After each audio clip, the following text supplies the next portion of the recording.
Hello and welcome to TrojanVision One-on-One. I'm your host, Stephanie East. TrojanVision One-on-One is where we go behind the scenes of Troy University to get to know the people who make Troy such a special place. And joining us today is Dr. Greg Price, Troy's Chief Technology and Security Officer, to tell us a little bit about his role here at Troy. Thanks so much for joining us today. Absolutely. Glad to be here. Well, we're excited to have you and learn more about your background and what you do here. And so, first of all, tell us about that. Tell us about where you're from and what led you to come to Troy. Sure. So I am a local guy, born in Troy and been here for a very, very long time. And I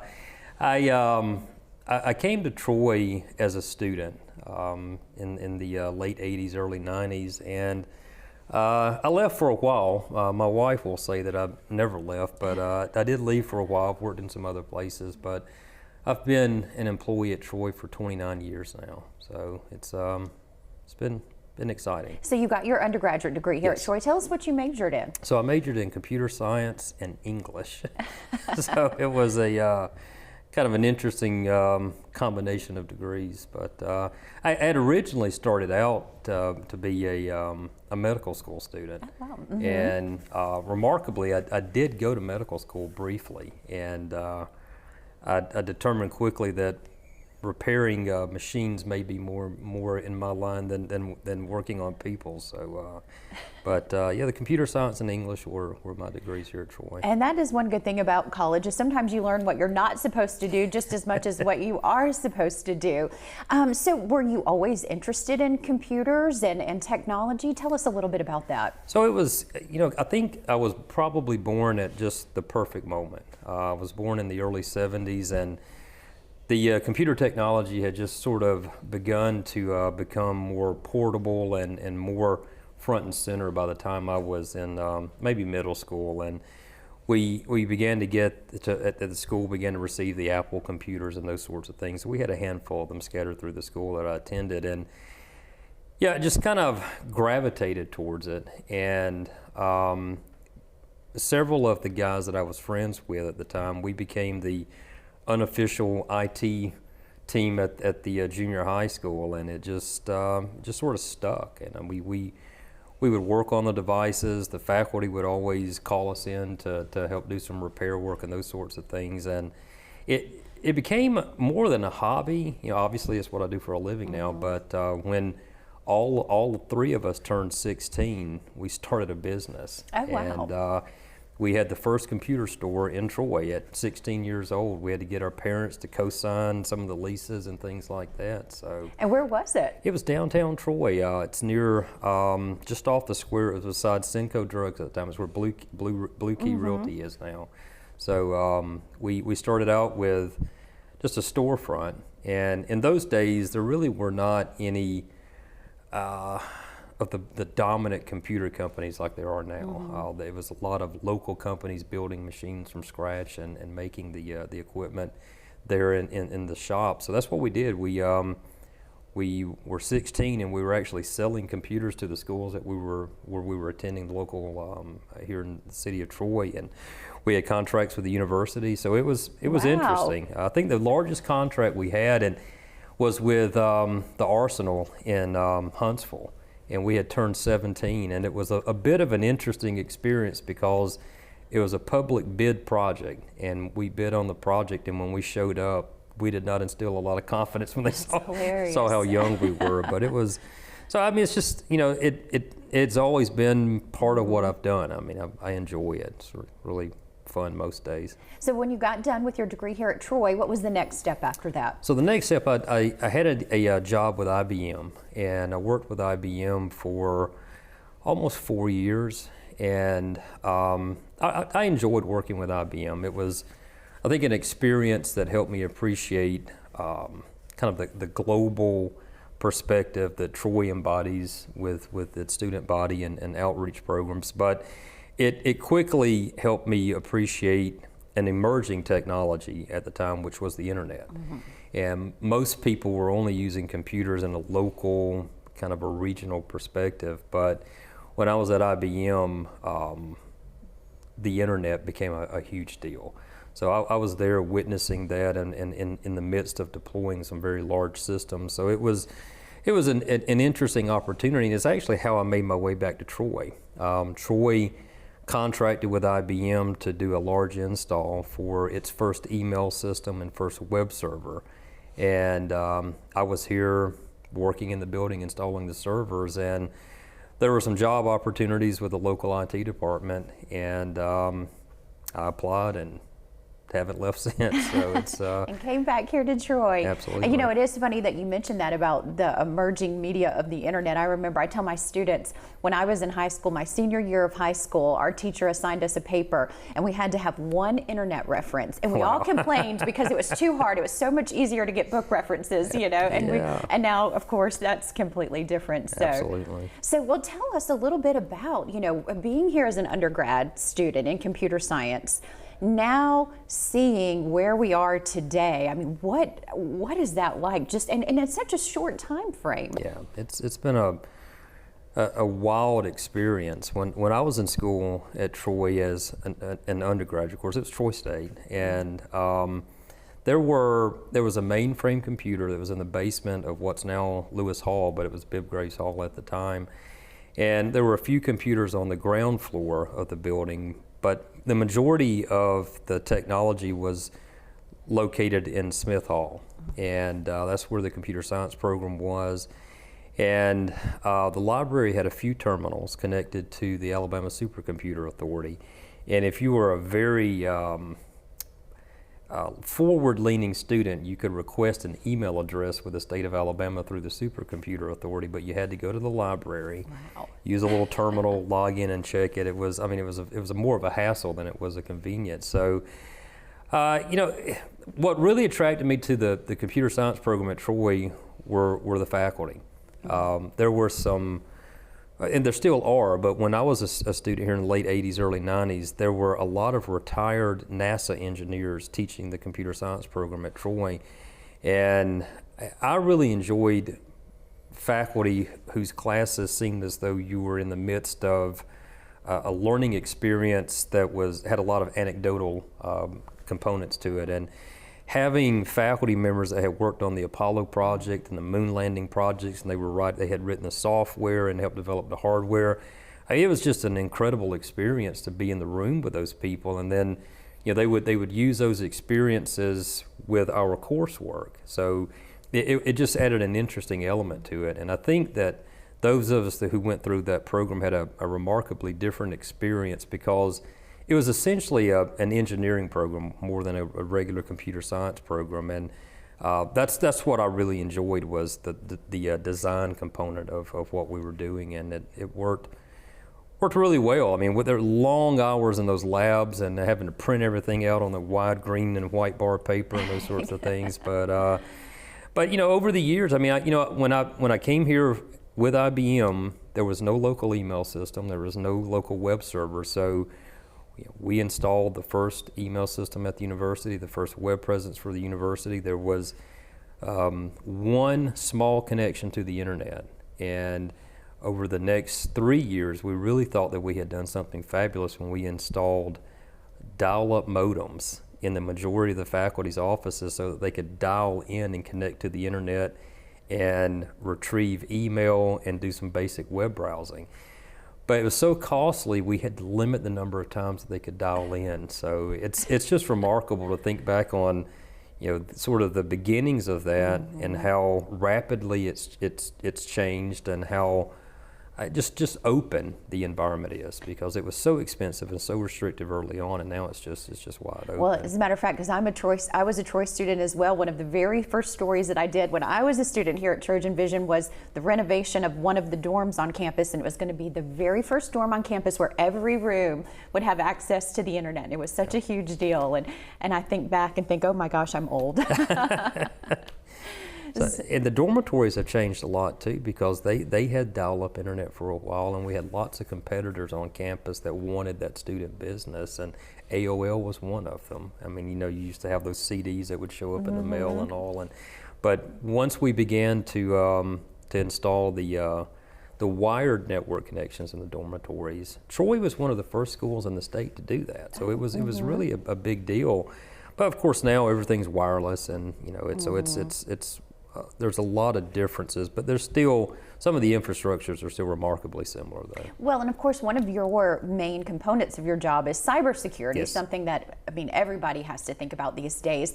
And I want to delve more into that just a little bit, but how is it different? Like when you first got here, was that even anything that was as top of mind as it is now? How has that changed? It was for me, because the group I worked with at IBM was called the Global Services Unit, and part of Global Services, we worked with a lot of government agencies, and we didn't refer to it as cybersecurity, we just simply called it strengthening the systems.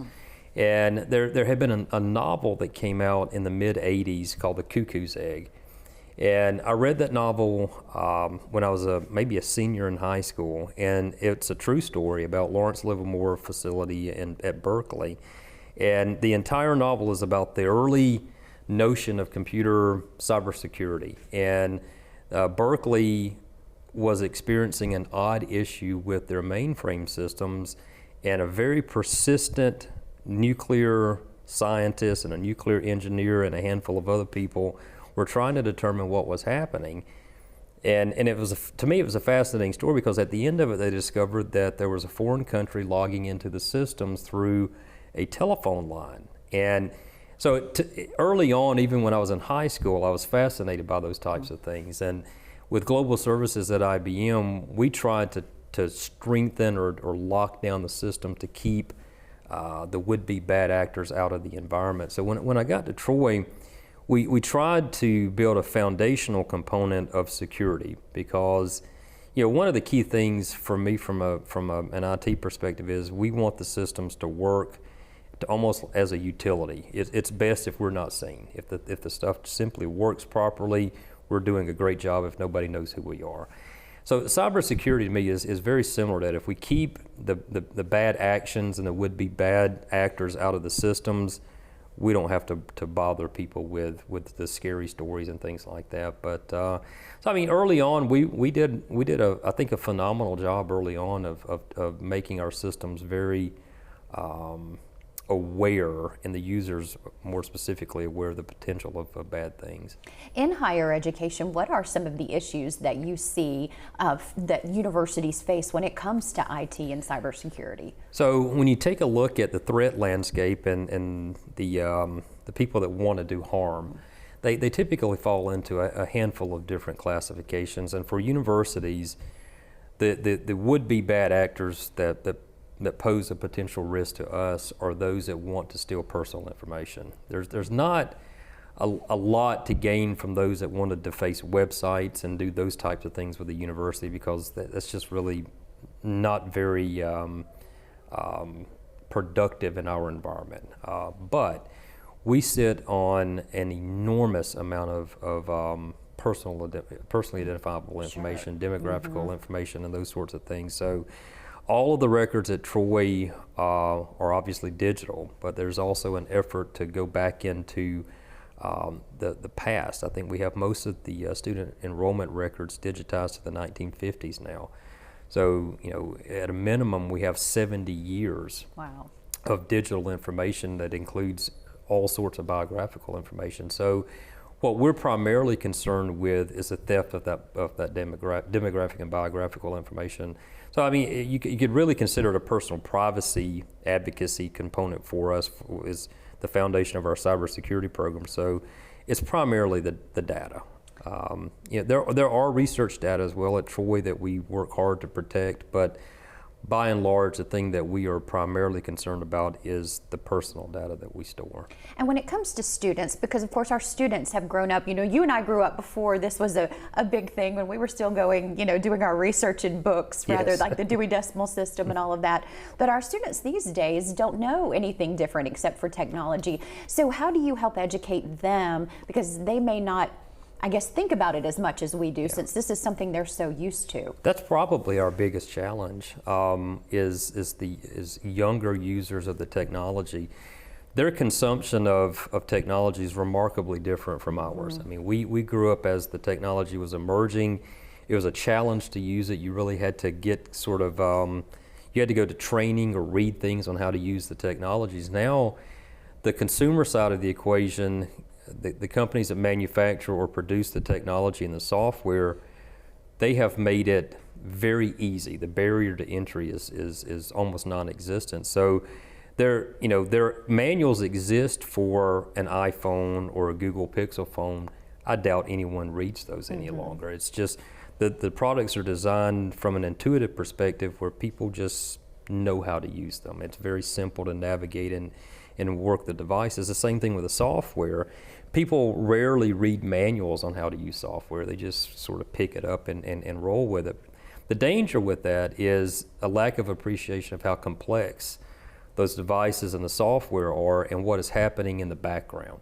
So when we talk to the students at Troy, or even some of the advocacy programs that we do where we go into high schools and talk about internet safety, that's what we try to visualize, is how complex these systems are, to try to convey an appreciation for the phone is a small computer that's connected to the planet, and it has the potential to not only reveal things about you that perhaps you don't want someone to know, but you're also inviting other traffic and activities to your device. So that has been a huge challenge for us, because I have 3 children, 2 are here at Troy, and we talk about this a lot in our own home.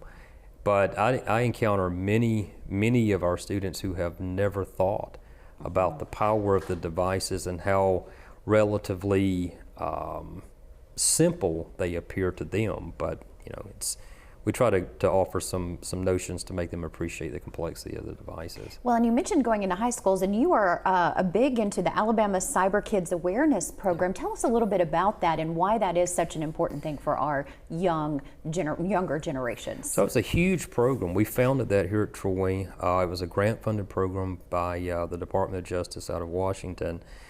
And it was the first program of its type in the nation. And now the program that we put together with the College of Education and the IT department, it's the model for many similar programs across the U.S. And really what we were doing is it was a community outreach effort where we were trying to foster awareness of the dangers or the potential dangers of technologies or misuse of the technologies. And we wanted to talk to children and their parents when the children were somewhat young, maybe middle school age, because what we were seeing in some of the data were disturbing.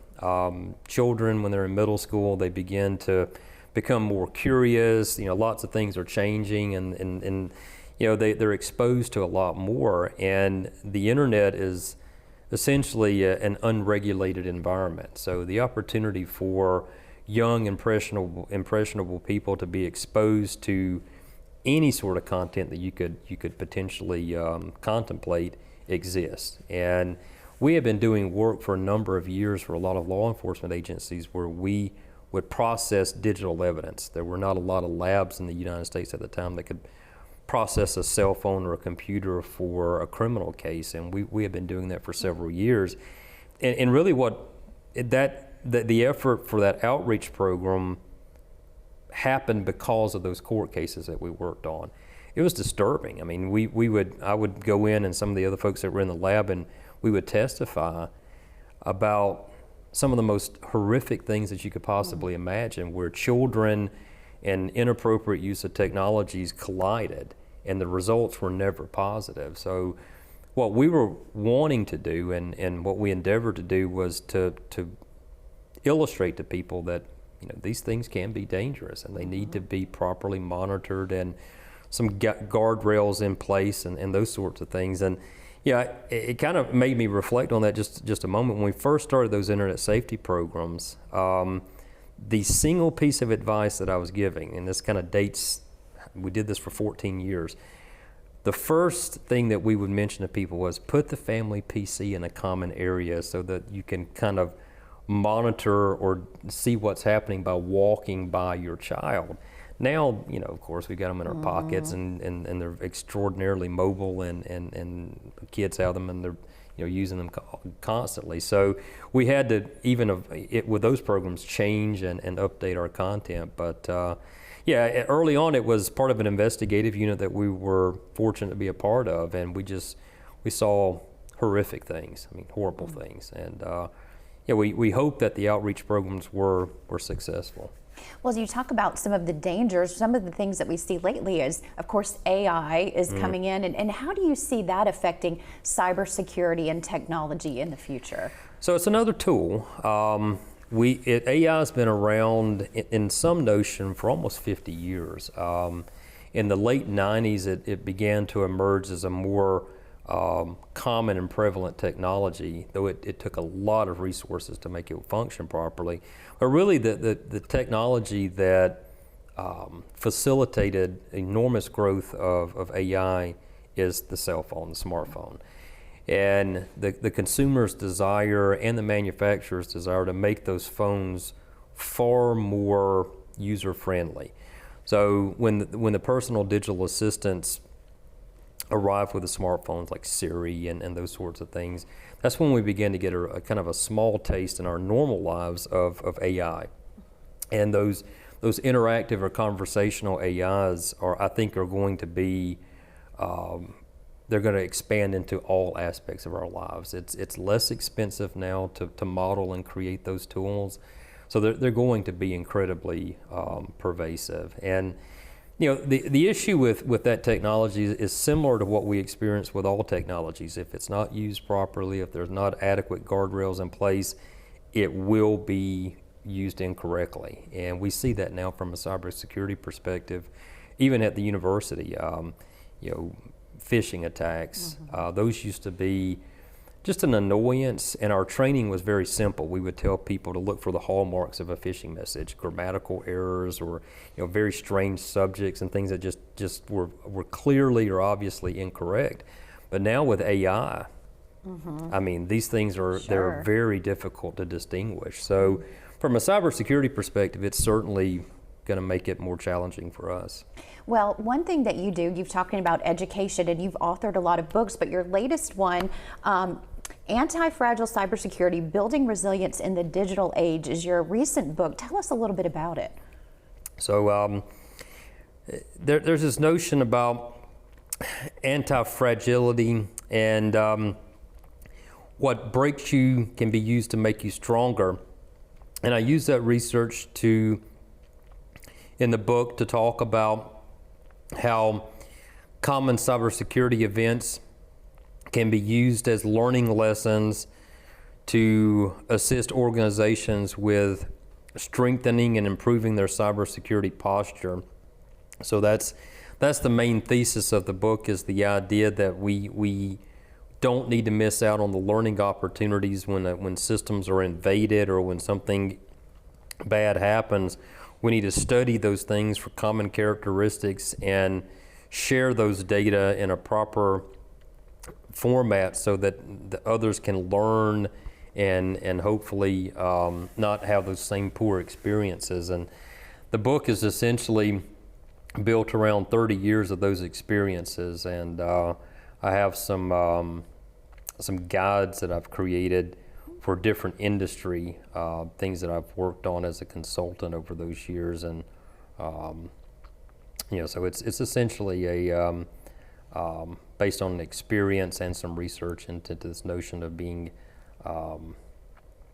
that from poor experiences, positive things can be generated.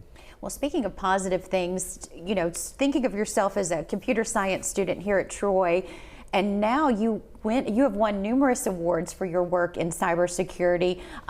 You were one of the 2024 OnCon Icon Technology Professionals of the Year, and numerous other awards. So how does it feel to know that you are making an impact in this industry? It's a humbling experience. I mean, it's because so much of what I've worked on over the years has been the result of a team effort. It's not necessarily something that I've ventured out and did independently or from a solo perspective. So it's always it's kind of a humbling experience with these awards and the recognition. I certainly appreciate it, but it's often or almost always the result of working with really smart and dedicated people, and that's certainly the case of the awards that we've won here at Troy. It's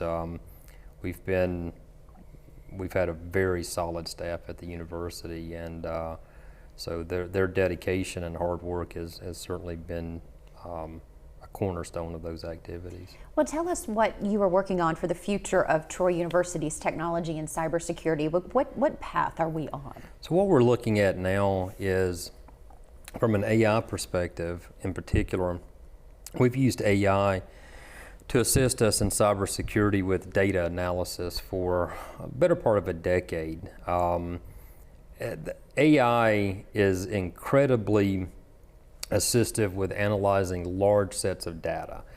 And with cybersecurity, one of the biggest challenges is the huge volumes of data that we have to review. So, just to give you some perspective, I was working on a report the other day, and in 2024, we logged nearly 12 billion incidents at the Troy University networks. Wow. And it would be impractical and extraordinarily expensive to have a staff to review all of those. Mm-hmm. So we're using AI more and more to assist us with doing data analysis, and to point us in the right direction, if you will, where we may have cybersecurity concerns and things that would be distressing. So, moving forward, we'll have a greater dependence on artificial intelligence to assist us with large data set analysis and assist us with making proper decisions on how to contain and address any security deficiencies at the university. I think that another area that's going to become a popular area is allowing the AI, if it's built sufficiently on a solid foundation of data, to make decisions. And lots of people get very uncomfortable about that. We have a handful of tools now where the software has the ability to make decisions independent of a person. And we've not yet reached a comfort level where we've allowed those tools to do that. But we watch the tools work in a very controlled environment where before the decision is made, we can observe the path by which it took to reach its decision. So with cybersecurity, time to respond is a huge deal. Typically bad things happen when employees are not at work for obvious reasons, because there's not a lot of staff there to observe. So where we've been making some observations and where I think things are going to go in the future is those tools will have some autonomous ability to function independent of the analysts and of the people that are in IT, and I think it has the potential to be incredibly assistive, but it needs to be managed properly. If not, some really interesting things could happen. Sure, yeah. Let's be interesting to see what happens in the future. Greg Price, thank you so much for joining us today. We really, really appreciate it. That's it for this edition of Trojan Vision One-on-One. We'll see you next time.